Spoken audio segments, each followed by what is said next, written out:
بسم اللہ الرحمن الرحیم۔ السلام علیکم ناظرین، امید کرتا ہوں کہ آپ سب خیریت سے ہوں گے۔ میرا نام محمد مصطفیٰ ہے اور آج کی تازہ ترین خبر کے ساتھ اس بات پر کہ پاکستان کی سپہ سالار قمر جاوید باجوہ جو کہ امریکہ میں اس کی پیشن گوئی ہوئی ہے جاپان کے ایک مشہور اخبار میں کہ قمر جاوید باجوہ صاحب کے تعلقات اس وقت چل رہے ہیں کہ IMF کے جو اقساط ہیں اس میں دیری نہ کی جائے۔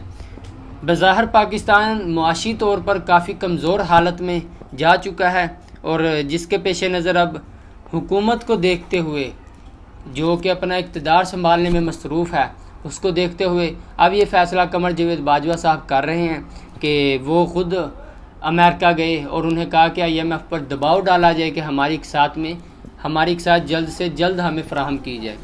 اور اس پر عمران خان صاحب کا کیا رد عمل تھا؟ انہوں نے کہا کہ اگر یہ بات سچ ہے تو یہ ان کا کام نہیں ہے اور انہوں نے واضح طور پر نفی کر دی اس کی کہ یہ کام ان کا نہیں ہے۔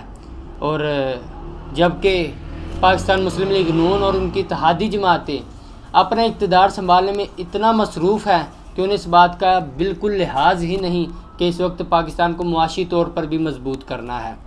بظاہر تو اپنی سیاست کا بیڑا غرق کر چکے اور آج سے 3 مہینے پہلے سے اس کی شروعات ہو چکی تھی۔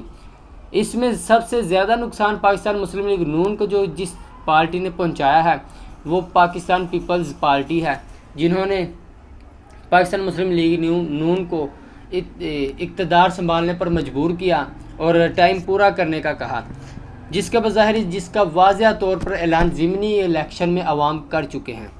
اور جو بات ہے اور استعفوں کی، دوسری طرف جو استعفوں کی بات آ رہی ہے، پاکستان مسلم لیگ نون ابھی بھی اپنا اقتدار سنبھالنے میں مصروف ہے۔ انہیں معیشت کا خاطر خواہ کوئی فکر نہیں کہ غریب کا اس وقت پاکستان میں کیا حالت ہے۔ اس وقت اپنے اقتدار سنبھالنے کے لیے جو انہوں نے سازش کی ہے، جو انہوں نے اپنی طرف سے ایک واضح گیم کھیلا ہے، اس میں یہ ہے کہ انہوں نے پاکستان تحریک انصاف کے جو استعفے تھے ان میں سے 11 استعفے منظور کر لیے ہیں۔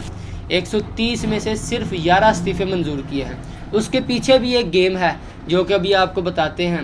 بات اس طرح ہے کہ وہ دیکھ رہے تھے کہ اگر تحریک انصاف اب پاور میں آ جاتی ہے، سینٹ میں آ گئی، تو وہ دوبارہ سے تحریک عدم اعتماد پیش کر سکتے ہیں۔ بظاہر تحریک عدم اعتماد پیش کرنے کے لیے 3 ماہ، ایک تحریک عدم اعتماد آنے کے بعد 3 ماہ بعد اگلی تحریک عدم اعتماد لائی جا سکتی ہے۔ تو پاکستان مسلم لیگ نون کو اس بات کا واضح علم تھا کہ اگر تحریک انصاف دوبارہ پاور میں آ گئی تو وہ کیا کرے گی، وہ تحریک عدم اعتماد کے ذریعے ہماری سیاست کو ختم کر سکتا ہے، وفاق میں ہماری حکومت ختم کر سکتا ہے۔ چونکہ اس وقت ان کو کافی زیادہ نقصان ہے، انہیں اس بات کا علم ہے کہ عوام کس کی حمایتی ہے، اس وجہ سے یہ نہیں چاہتے کہ انتخابات میں جلدی کی جائے۔ تو انہوں نے کیا کیا، انہوں نے تحریک انصاف کے 11 افراد کا استعفیٰ منظور کر لیا۔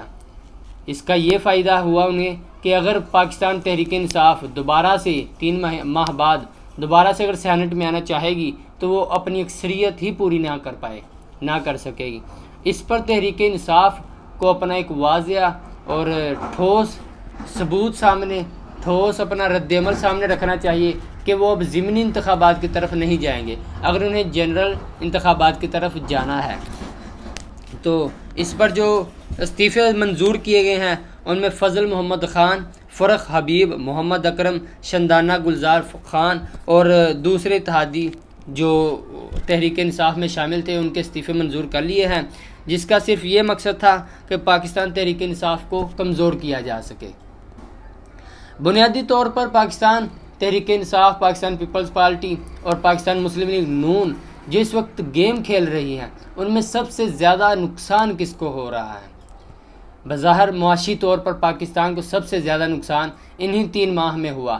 ڈالر ملک کی تاریخ کی سب سے بلند ترین سطح پر جا چکی، جس کا پاکستان مسلم لیگ نون بلکہ وفاقی حکومت کا بالکل دھیان ہی نہیں کہ اس پر غریب عوام کا، سینٹ کا اور بظاہر جو انڈسٹری ہے اس کو کیا نقصان پہنچ رہا ہے۔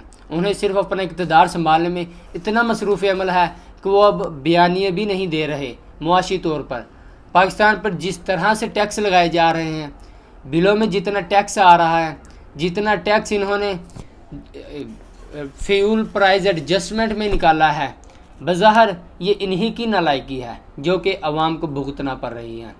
اور سیاسی طور پر تو ملک کا بیڑا غرق کر ہی دیا، اب معاشی طور پر کرنے کے بعد پاکستان کو ہر لحاظ سے کمزور کیا جا رہا ہے۔ اس میں بلوچستان اور کراچی میں جو اس وقت بارشوں کی صورتحال ہے، سارا کراچی ڈوب گیا۔ بلوچستان میں جو اس وقت صورتحال ہے، انہیں صرف ایک بیانیے کے علاوہ کوئی قدر نہیں ہے اپنی عوام کی۔ جس عوام نے ان کو اقتدار اعلیٰ میں لائے، جو عوام ان کو اقتدار اعلیٰ میں لانے کا ذمہ دار ہیں، اس عوام کے ہی نقصان پہنچانے پر یہ عمل پیرا ہیں۔ بظاہر انہیں اس بات کا علم نہیں تھا کہ یہ عوام کے ملازم ہے، یہ سرکاری ملازم ہے، جس کا انہیں انکشاف ضمنی انتخابات میں واضح طور پر ہو چکا کہ عوام اب باشعور ہو چکی ہے۔ باشعور ہونے کے پیچھے کیا اقدامات تھے، کیا وجہ تھی، یہ جو ایک ریجیم چینج آپریشن لایا گیا، اس میں عمران خان کا کیا بیانیہ تھا، وہ سب آپ کے سامنے ہے۔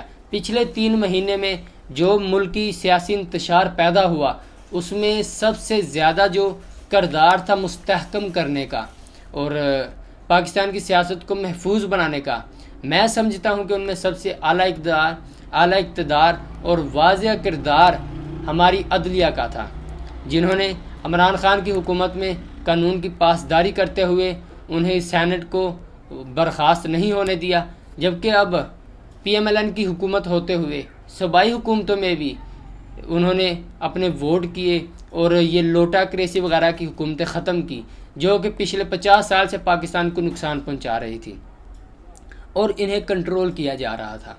بظاہر پاکستان اس وقت ایک سیاسی اور معاشی صورتحال سے دوچار ہے، لیکن ہمارے سیاستدانوں کو مل جل کر اس پر کوئی نہ کوئی فیصلہ ضرور لینا چاہیے۔ بظاہر یہ Pakistan P M L N اور تحریک انصاف یا پیپلز پارٹی کا نہیں، یہ پاکستان ہر اس غریب کا ہے جو کہ 1947 سے آج تک غریب ہی زندگی گزار رہا ہے۔